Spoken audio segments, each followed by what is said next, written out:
Philippines, the votes of Carlo. Carlo loves very much Philippines because it's a very Catholic country where the faith is very big and is full of saints.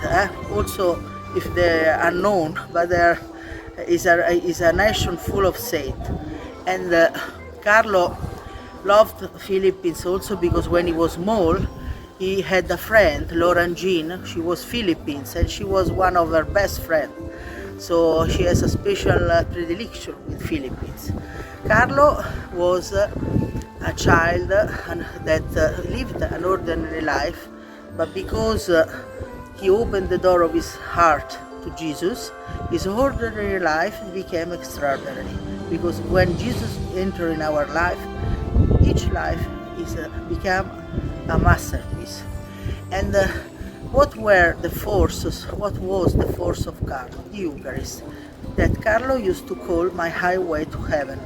He did his first Holy Communion when he was 7 years old, and he wrote in that occasion to be always united with God. This is my life program. And he started to go to Mass each day, to do Eucharistic adoration each day, to pray the Rosary each day, to read the Bible each day. Why Carlo used to call the Eucharist the highway to heaven? Because we know from the Gospel of St. John that God is love. And when we eat the Eucharist, that is the real presence of God, that we don't see, but He is really present with His body, as Pope Benedict used to say, physically present. He hides behind the Blessed Sacrament, but He is physically present. Everywhere there is God, spiritual presence, but the physical presence is in the Blessed Sacrament. And Carlos, why did he say this? Because when we eat the Eucharist, we eat the source of love. And what is a saint life? Why a life is saint? A life is saint when we love God overall and our brother and sister like ourselves. So when we eat the Eucharist, Jesus helps us to improve this capacity of loving, to become always more holier, more similar to Jesus, as His image, and He transfigurates us, He transforms us. This is very important. The Eucharist heals, also transfigurates, and also gives us the force against all the temptations.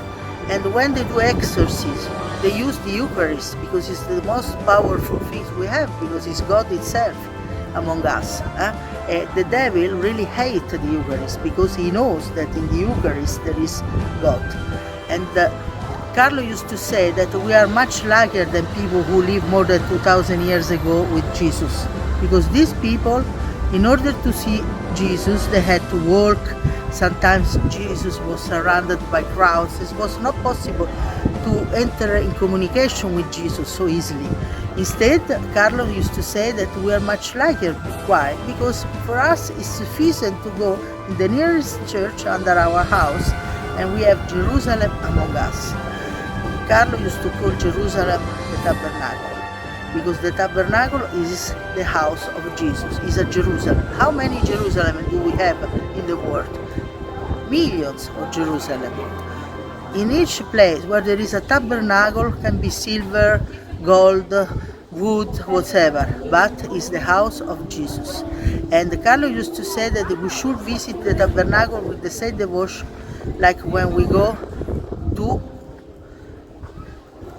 Jerusalem, because it's very important to understand that when we go in front of a tabernacle, there is Jesus with His real presence. It's the most supernatural things we have in the world, because it's Jesus among us. He promised, I will be with you till the end of the world, and He maintains this promise. He's always with us.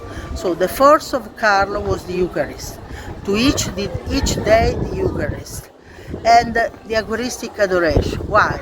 Because he used to say that in front of the Son we became tan, but in front of the Blessed Sacrament we became holy.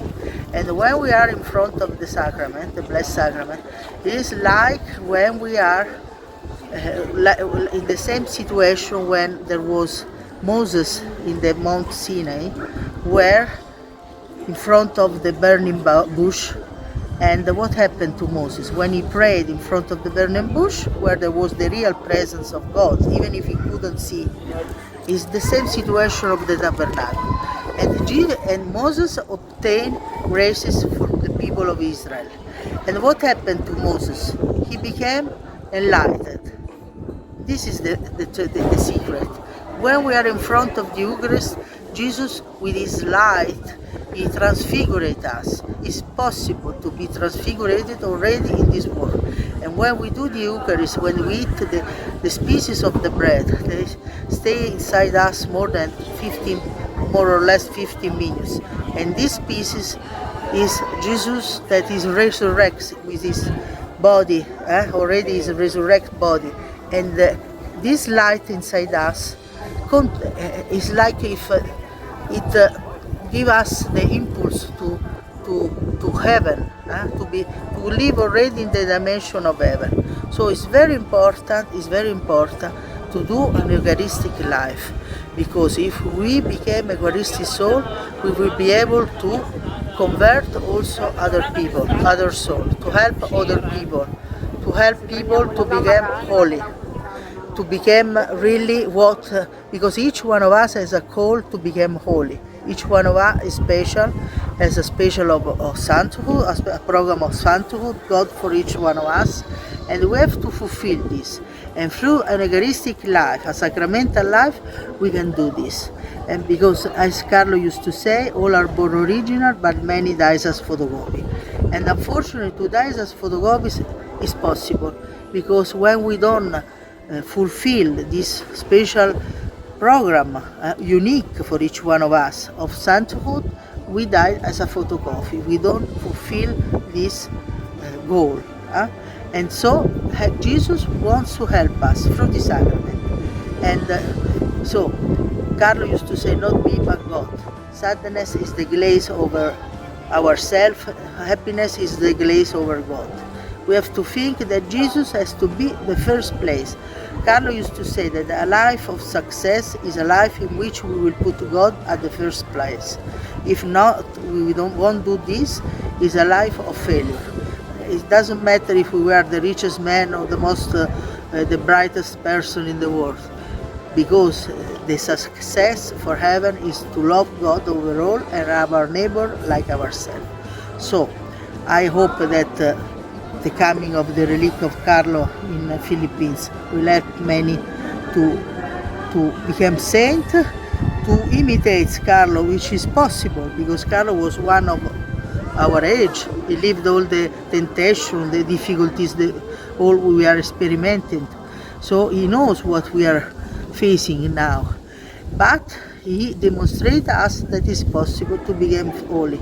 So I say a big kiss, I send you a big kiss, a big hug to everybody, hoping that you all will fulfill your sainthood program, because this is what is important in life.